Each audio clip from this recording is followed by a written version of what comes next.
casa no Minecraft. E eu preciso proteger minha família e meu lobinho. Ah, eu também preciso proteger minha família. Eles não sabem nadar. Pra isso, eu e o Naru vamos construir um bunker de vidro reforçado. Ele vai ser uma bola gigante que vai ter uma porta segura, área protegida pra nossa família e até uma saída de emergência. E nenhum tsunami vai conseguir entrar lá dentro. Mas a gente tem que ser rápido. As casas nunca vão aguentar o tsunami. Pega sua família lá e eu vou pegar a minha. Vamos levar eles pra um novo lugar. Vem, irmãozinho. Essa é a área onde a gente vai construir o nosso bunker reforçado. Dentro dessa área, a gente pode ficar no modo criativo pra construir. E a gente pode pegar qualquer bloco, como o vidro. Vamos, o tsunami tá vindo, o tsunami tá vindo. Então vamos começar fazendo uma esfera gigante de vidro aqui em cima pra ser tipo uma bola de vidro que a gente vive dentro. Ei, peraí, o vidro não era pra ser reforçado? Esse vidro é normal, o tsunami vai quebrar ele. É verdade. Enquanto eu vou colocando os vidros, você vai reforçando todos esses vidros assim. Olha só, quando o Naru clica, o vidro fica mais forte. Não, ele não fica forte, ele fica indestrutível. A gente vai subindo esses vidros até deixar com formato de esfera. Olha só que base segura. Olha só que coisa reforçada. Nenhum tsunami nunca vai conseguir passar disso aqui. A gente vai viver seguro lá dentro, Naru. E olha só como é que ficou aqui de dentro.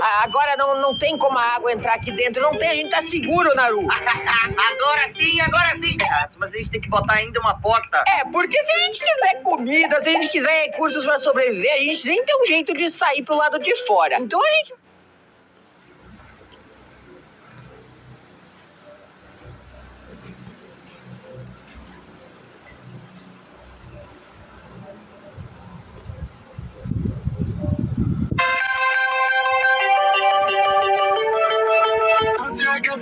Hacía mi cacería, yo soy de calentón pero la...